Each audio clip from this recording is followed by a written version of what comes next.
Yo, what's up everybody? With the recent release of All-Star Tower Defense X, I thought I would sit here and give you guys my honest opinion on All-Star Tower Defense because I've seen a lot of hate on this game, and honestly, I think it's a good game. I think it's really fun. So I'm going to go through the good, the bad, the ugly, and let you know what I think. And I'm going to start off with the good. So I got my notes here. The game's really fun, right? There's a lot to do in this game. It's really fun. It's fresh. Everyone being on the same page. It's a new tower defense, so of course it's going to be fun. Haven't played it yet. There's the models. The models are all really good. You can tell who they are. You know, there's no differentiating between who's who, what's what. It's not really pay to win. I've seen a lot of people say that it's pay to win. The 3x speed is not even 3x speed. It's maybe like 1.75 times, maybe 2 times if that. And then whatever the 2x speed is probably like 1.5 times. And it's really not game breaking. Like, you don't need it to be successful in this game. It is nice, so I bought it, of course, but it's not that crazy. The game pacing overall is already good as it is. I like that it's pretty hard. It's not easy to evo units. Like, I'm sitting here trying to evo my Mihawk and I'm not even halfway done. I've probably done like 8-10 of these challenges, maybe, if that. Maybe not that much, but it's not easy to get these fruits that I need for them.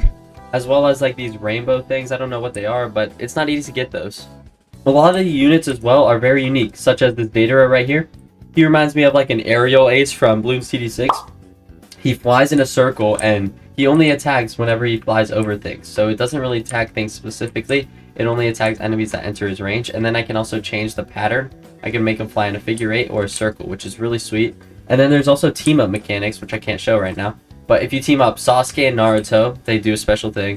Nezuko, Tanjiro, and Goku and Vegeta are the ones that I know of. You can team them up together, and then they do their own attacks. They're better that way. It's pretty sweet. And also, as I was saying about the pay to win, it's not really pay to win. It's more pay to convenience. As the 3x speed, you don't really need it. It's really nice to have, though. And then VIP, VIP really doesn't do that much in this game. It doesn't reduce the summons. I don't really know what it does. I bought it, though. But I noticed that it's really not crazy to have. And as I was saying, there's still a lot of stuff to do, such as you gotta grind for evos, you gotta do these challenges. Like, I haven't been able to beat one yet, but there's like these challenges where you start off with a lot of cash and then have to fight like a really big bad boss. Haven't been able to beat one of those yet, but I think it's really cool. Now I'm gonna go on to the bad, because there's a lot of bad that people are talking about, but I don't think it's as bad as people say it out to be. I don't think it's as bad as people make it out to be.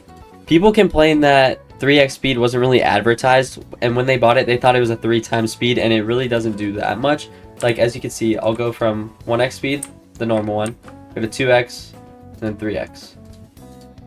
So the difference really isn't that crazy, but it is really nice to have. So it's definitely worth it if you're gonna be playing this game long term. But people are complaining that it was like, oh, I bought it, I thought it would be 3 times speed, 800 Robux for this. It doesn't say anywhere 3 times speed, it just says maximum speed. So I think that maybe you should have read it before you bought it, honestly. And that it's on you if you are complaining about that, I cannot lie.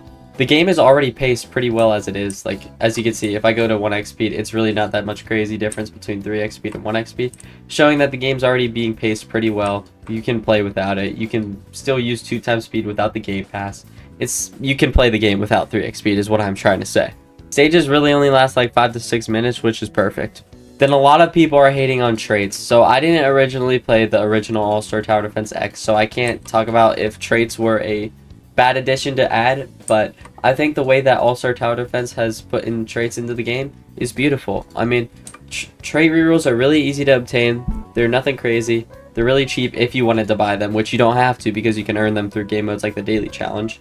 And then the percentages, like All-Star is only a 0.2, Genesis is 0.7, all the other ones are really close to 1%.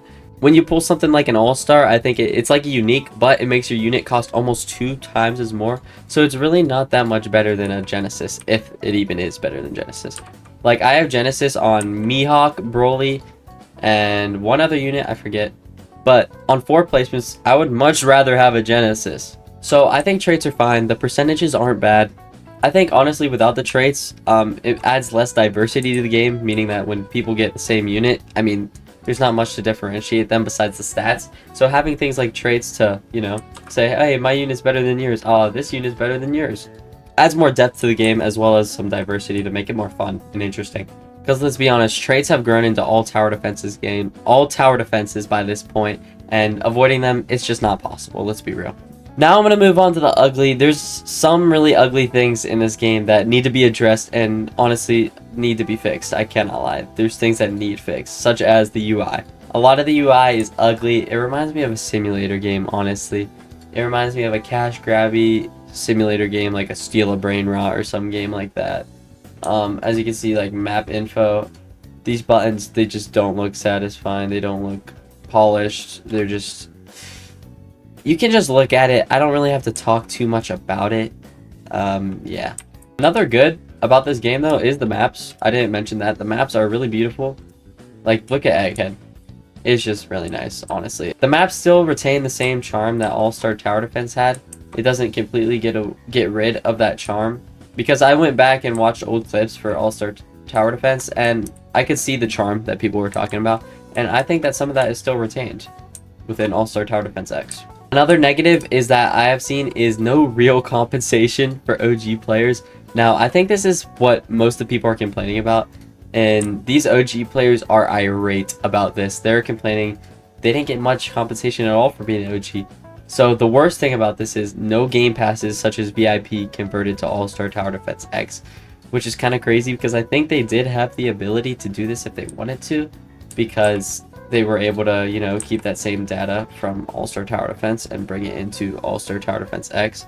So that is kind of crazy to me. Game passes definitely should have been converted over if that was possible. I know that. Like, I would be upset if I spent a lot of money on All-Star Tower Defense and didn't get any compensation for it. As well as people who just free to play All-Star Tower Defense. They didn't get much either.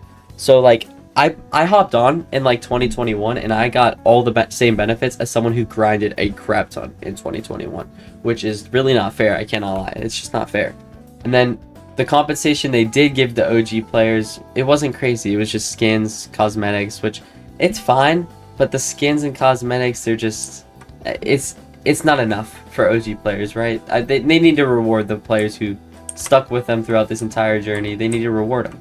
And now the really ugly, in my opinion, this is honestly my least favorite part about this, besides the UI, because I really hate the UI, and I think UI is really important in a game succeeding, like a tower defense game, because in a tower defense game, the UI is almost everything, because that's all you can really see. A lot of the times you turn your effects off. That's actually another really good thing, that I'm glad I brought that up and reminded myself of that. A really good thing in this game is the quality of life. There's a lot of good quality of life, like the keybinds, like the ability manager, the unit manager. My favorite thing personally is being able to turn VFX off for individual units. Auto upgrade, it's beautiful. I just love it.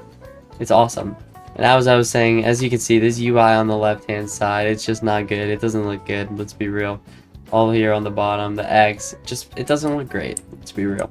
And then finally, the worst part about this entire game, honestly, the release, perfect. Everything besides, if you go into market here, it seems so cash grabby. It's bad. The week 1 bundle, obviously, 1 purchase only, 3 times normal purchase value. That one's not that bad, still pretty bad. But if we scroll down, July item of the month, this is ugly. Item will be replaced in 25 days. It's limited. They really advertise that it's limited. Will never be available again. Trading value expected to rise over time. Like, that's not something you put in your game. That is just not something you put in the game. That is something players have to pick up on their own, and they're really just trying to get people to grab it. Which, I mean, sure, get your money, but for a game that wants to succeed long term, you don't do something like this. You earn your players Robux, not through things like this. And then here we go down here. I'm a victim of this, I'll be real, because I bought the Demon Door Summon. Because although it is a cash grab, there's only 9,000 that exist, and I had to buy into it. So as you can see, I'm a victim to consumerism, as this game is really trying to pick up on, and it worked on me. But yeah, as you can see, it's 8,000 Robux for a cosmetic. Like, at least these things are cosmetic and they don't really affect the gameplay at all. But still, it's really cash grabby, and it's not good to see something like this. Only 2,000 existence, limited quantity, valuable to collectors and enthusiasts. Like, not one of those bullet points right there is something that, like, isn't cash grabby. Every single one of those bullet points is a hook to get you to buy it, which is really bad. I don't like to see that, and that's about it. So overall, I think All-Star Tower Defense has a really good chance of succeeding. They just got to stick to a constant update schedule. Stay away from the cash grabs. That is bad. They cannot stick to those. I don't like that at all. But I mean, who am I to say? You know, who am I to say that? And definitely the UI needs to be fixed. A lot of people hate the UI. That needs fixed. If you enjoyed this breakdown, let me know. What do you guys think about the UI? What do you think? Is this game gonna flop? I don't know. What do you think? Thank you for watching. Please subscribe. There will be a giveaway in my Discord at 1,000 subscribers. And I'll see y'all next time.